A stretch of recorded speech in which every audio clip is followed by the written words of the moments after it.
আমরা কখনো ঐক্য বিনষ্টি চাই না। আমরা এসেছি জাতীয় ঐক্য প্রতিষ্ঠার জন্য। কিন্তু যারা ক্ষমতা লোভী তারা কি আপনার এই সুশীল কথা শুনবে? তারা কখনো এই সুশীল কথা শুনবে না। তারা এই সুশীলতাকে গণেও না। এটাই হলো বাস্তবতা। যখন আমরা ছাত্র সমাজ কতটুকুই আর বুঝি, আমরা যখন 5 তারিখের পর ভাবলাম রাষ্ট্র পুনর্গঠন করা দরকার, রাষ্ট্রকে আবারও সুন্দরভাবে ঢেলে সাজানো দরকার, তখনই সেই ক্ষমতা লোভীরা বলা শুরু করলো কালকেই নির্বাচন দেন, 3 মাসের মধ্যে নির্বাচন দেন। নির্বাচন কিসের নির্বাচন? গণ অভ্যুত্থান হয়েছে 16 বছর কই ছিল? 16 বছরের কই ছিল? 16 বছর কিছু করতে পারে নাই। এখন এই সাধারণ ছাত্র নাগরিকের ত্যাগের কাঁধে চড়ে পিঠে চড়ে তারা যায় ক্ষমতার জন্য। আমরা দেশ গঠনের জন্য এসেছি। আমরা দেশ গঠনের জন্য এসেছি। 6 তারিখ থেকে আমরা দেশ গঠনের কাজ শুরু করেছি। আমাদের প্রথম লক্ষ্যই ছিল যে সমস্ত ভাই শহীদ হয়েছেন, যে সমস্ত বোন শহীদ হয়েছেন, যে সমস্ত আমাদের শিশু থেকে শুরু করে মুরব্বীরা শহীদ হয়েছেন, তাদের সঠিক তথ্য কালেক্ট করে তাদেরকে পুনর্বাসন এবং রাষ্ট্রীয় মর্যাদা দেওয়ার ব্যবস্থা করা। কিন্তু আমি কিছু কথা বলতে চাই যেগুলো একেবারে আপনাদের জানা খুব প্রয়োজন। সেই 6 তারিখের পরে আমরা দেখতে পেলাম এই যে বিচার বিভাগ, এই যে হাইকোর্ট, যেখান থেকে বিভিন্ন অবৈধ রায় আসে, সেই হাইকোর্ট বিভিন্ন সময় অবৈধ রায় দিত, বিভিন্ন সময় ফ্যাসিস্টরা তাদেরকে প্রভাবিত করে রায় দিত। সেই সমস্ত বিচারপতিদের যে ব্লক আছে সেই ব্লক কু করার চেষ্টা করলো। সেই কু করার চেষ্টা করার পর আমরা সেটাকে ঠেকিয়ে দিলাম। তারপর দেখলাম ক্যান্টনমেন্টের ভিতরে কিছু অস্থিরতা, দেখলাম পুলিশ বাহিনীর ভিতরে কিছু অস্থিরতা, আনসার লীগ হয়ে ফেরত আসলো কেউ। আমরা ঠেকিয়ে দিলাম। তারপর যখন আমরা ভাবলাম আমরা দেশ গঠনের কাজ করব, সেই দেশ গঠনের কাজ শুরু করার আগে ভারত থেকে ধেয়ে আসলো পলিটিক্যাল বন্যা। ভারত থেকে যে পলিটিক্যাল বন্যা, সেটি কিন্তু আবারও ছাত্র জনতা দেখিয়ে দিয়েছে কিভাবে আমরা ঐক্যবদ্ধ থাকতে পারি। বিভিন্ন সময় বিভিন্ন মহল থেকে আমাদেরকে প্রশ্নবিদ্ধ করার চেষ্টা করা হয়েছে। আমরা বলতে চাই, হাসিনার কোটি টাকার লোভ আমরা সামনে আমরা আন্দোলনে ছিলাম, হাসিনার প্রলোভন ত্যাগ করে আমরা আন্দোলনে ছিলাম, আমরা এখনো মাঠে আছি। আমরা বলতে চাই আমাদের অন অ্যান্ড অনলি লক্ষ্য রাষ্ট্র পুনর্গঠন। যেই সমস্ত ছাত্র জনতার, যেই সমস্ত শহীদের পরিবারের, যেই সমস্ত আহত ভাইয়ের রক্তের দাগ এখনো শুকায় নাই, চোখের পানি এখনো শুকায় নাই, তাদের এই রক্তের দাগ শুকানোর আগে যারা ক্ষমতা লোভ করতে চায় তাদেরকে হুঁশিয়ার বার্তা দিতে চায়, এ ধরনের কাজ আপনারা করবেন না। আমরা জাতীয় ঐক্য বজায় রাখতে চাই। আমরা কোনো বিভাজন সৃষ্টি করতে চাই না। আপনারা কখনো বিভাজনের পথ বেছে নেবেন না। এর উদাহরণ 24 সালে মাত্র 1 মাস আগে কিন্তু আপনারা দেখেছেন।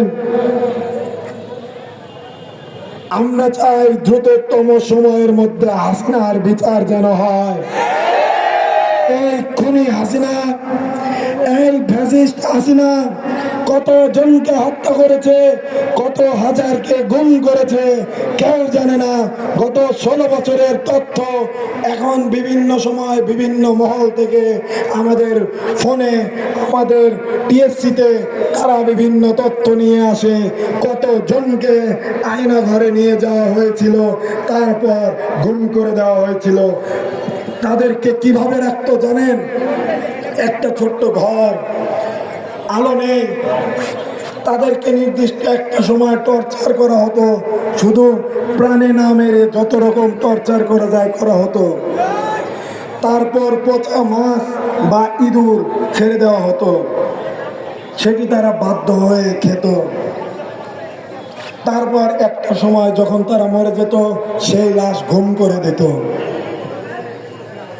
আমরা বলতে চাই, এই যে যারা নিহত হয়েছেন, এই যে যারা আয়না ঘরে গিয়ে তাদের আর খোঁজ খবর নেই, এর জন্য হলেও হাসিনার কয়েক শতবার ফাঁসি হওয়া দরকার। স্বৈরাচারী হাসিনার বিরুদ্ধে আমরা যেমন ঐক্যবদ্ধ, আমরা চাই রাষ্ট্র পুনর্গঠনের ক্ষেত্রেও আমরা ঠিক সেইভাবে ঐক্যবদ্ধ থাকবো ইনশাল্লাহ। আমরা আজকে শপথ করতে চাই, এই নাটোরের সবগুলো উপজেলা থেকে যারা এসেছেন তারা বিভিন্ন গ্রুপিং, বিভিন্ন মতে বিভক্ত না হয়ে আপনারা ঐক্যবদ্ধ থাকুন।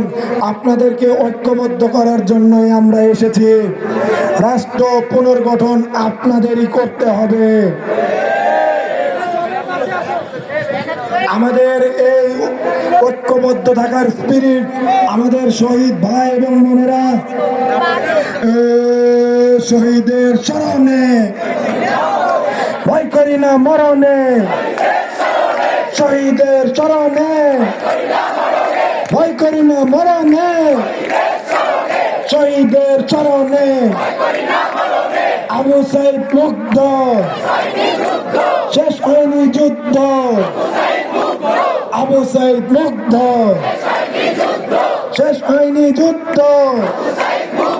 নাটোর সদর আসছে, রাজপথ কাঁপছে, সিংড়া আসছে, রাজপথ কাঁপছে, বড়াইগ্রাম আসছে, রাজপথ কাঁপছে, বাগাতিপাড়া আসছে, রাজপথ কাঁপছে, লালপুর আসছে, রাজপথ কাঁপছে, গুরুদাসপুর আসছে, রাজপথ কাঁপছে, নলডাঙ্গা আসছে, রাজপথ কাঁপছে, নাটোর জেলা আসছে, রাজপথ কাঁপছে। নাটোরে 5 তারিখ একদল অগ্নি সন্ত্রাসীর জন্য যে সমস্ত ভাইয়েরা শহীদ হয়েছেন তাদেরকে আমরা বৈষম্য বিরোধী ছাত্র আন্দোলনের পক্ষ থেকে স্পষ্ট বলতে চাই, তারাও শহীদ, তারাও আন্দোলনে ছিলেন। তাদেরকে শহীদদের তালিকা থেকে বাদ দেওয়া চলবে না। নাটোরের প্রশাসন থেকে শুরু করে সরকারের উপদেষ্টাদের বলে দিতে চাই, আবু সাইদ কিংবা মুগ্ধ শুধু নয়, সকল শহীদকে সমান শহীদের মর্যাদা দিতে হবে। সকল প্রাণীর মৃত্যুর কষ্ট কিন্তু একই। সংগ্রামী ছাত্র জনতা, আপনাদের প্রতি আর বেশি কথা বলবো না। আমরা আপনাদেরকে ঐক্যের ডাক দিচ্ছি।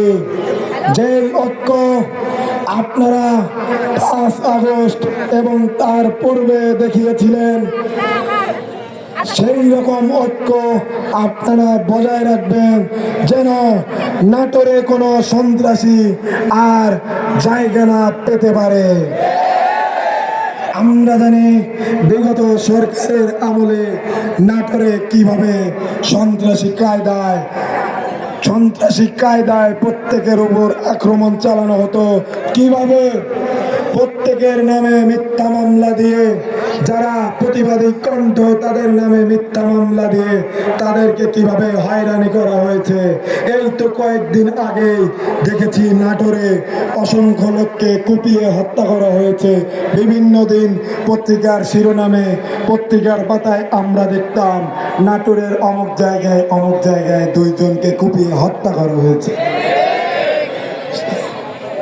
সংগ্রামী ভাই এবং বন্ধুগণ, আমি আবারও জাতীয় ঐক্যের ডাক দেওয়ার মাধ্যমে আমি আমার বক্তব্যের পরিসমাপ্তি টানতে চাই এবং তাদের প্রতি ধন্যবাদ জ্ঞাপন করতে চাই যারা আজকে এত সুন্দর আয়োজন করেছেন এবং আপনারা যারা বৃষ্টিতে ভিজে রোদে পুড়ে সামনে ছিলেন। আমরা ঝড় কিংবা বৃষ্টি থেকে কি ভয় পাই? আমরা কি কারো রক্তচক্ষুকে ভয় পাই? ঝড় বৃষ্টি আধার রাতে আমরা আছি রাজপথে। ঝড় বৃষ্টি আধার রাতে আমরা আছি রাজপথে। ঝড় বৃষ্টি আধার রাতে আমরা আছি রাজপথে। ঝড় বৃষ্টি আধার রাতে আমরা আছি রাজপথে। ঝড় বৃষ্টি আধার রাতে আমরা আছি রাজপথে। সংগ্রামী ভাই এবং বন্ধুগণ, আমরা হলাম বিপ্লবী ছাত্র জনতা। আমরা হলাম বিপ্লবী ছাত্র জনতা যারা প্রথার বিরুদ্ধে আন্দোলন করে। এই কথা বলতে কোনো ভয় নাই। আমরা সেই সমস্ত প্রথা, সেই সমস্ত কাল্ট ফিগার বানানোর প্রথা, সেই সমস্ত কাল্ট ফিগার বানানোর প্রথার বিপক্ষে, যাদেরকে পলিটিক্যালি কখনো সমালোচনা করা যায় না। যেমন পূর্বের সরকার করেছিল, তারা কাল্ট ফিগার একজনের নাম এমন ভাবে প্রতিষ্ঠা করে দিয়েছিল যার বিরুদ্ধে কখনো সমালোচনা করা পাপ হিসেবে বিবেচিত হতো, হারাম হারাম। তারা এটা দিয়ে ব্যবসা করত। আমরা চাই সেই সমস্ত প্রথা যেন অন্য কোনো পলিটিক্যাল পার্টির মাধ্যমে বাস্তবায়িত না হয়। বিভিন্ন সময় দেখা যায়, আমরা দেখেছি 5 তারিখের আগে সেই সমস্ত ব্যানার থাকতো, যেই ব্যানারে এক সাইডে অমুকের ছবি, তার উপরে 3 জনের ছোট ছোট মাথা। এখন সেই সমস্ত পোস্টারের জায়গায়, ব্যানারের জায়গায় দেখতে পাই শুধু ছবিগুলো চেঞ্জ হয়েছে, বাকি সব একই আছে। আমরা এই সমস্ত কাল্ট প্রথার সম্পূর্ণ বিপক্ষে। আমি আবারও জাতীয় ঐক্যের ডাক দিয়ে আমি আমার বক্তব্য শেষ করছি। বিপ্লব দীর্ঘজীবী হোক, ছাত্র জনতা ঐক্য চিরজীবী হোক। ধন্যবাদ সবাইকে। ইনকিলাব জিন্দাবাদ। এখন থেকে কি আমরা পাঁচেটে বড় হবো নাকি খেটে বড় হবে? পাঁচেটে না খেটে? পাঁচেটে না খেটে? পাঁচেটে না খেটে? এই আবু সাইদ মুগ্ধ, শেষ হয়নি যুদ্ধ। কি স্লোগান হবে? স্লোগান হবে? কি স্লোগান হবে? কি স্লোগান হবে? পাঁচটা স্লোগান হবে। খেটে না চেটে, খেটে না চেটে, খেটে না চেটে, খেটে না চেটে, খেটে না চেটে, খেটে না চেটে। তোরা বড় হবি কিভাবে? তোরা বড় হবি কিভাবে? বড় হবি কিভাবে? খেটে না চেটে, খেটে না চেটে।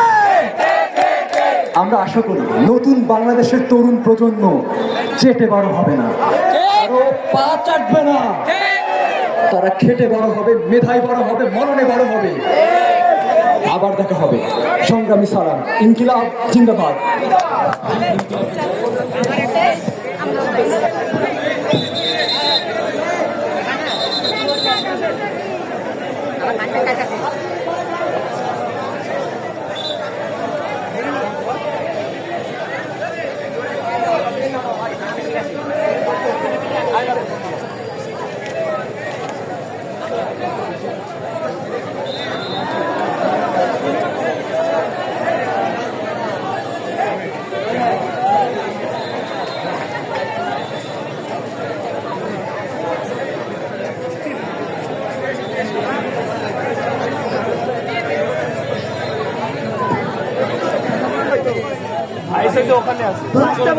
আমাদের গুরদাসপুরে বড়াই গ্রাম যত ছেলে মেয়ে আছে বাসের কাছে একত্রিত হও।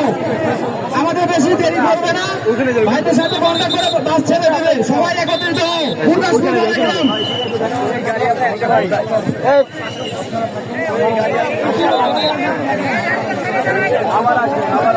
আবার আসবেন ভাই। ফয়সাল কই? ফয়সাল ভাই না না, এটা তো সাইকেল আর কে কে উঠবে এখানে? সাইকেল ভাই আপনি উঠেন, আজ তুলে দিচ্ছি। ফয়সাল ভাই নেবেন মামুন ভাইয়ের সাথে। ফয়সাল ভাই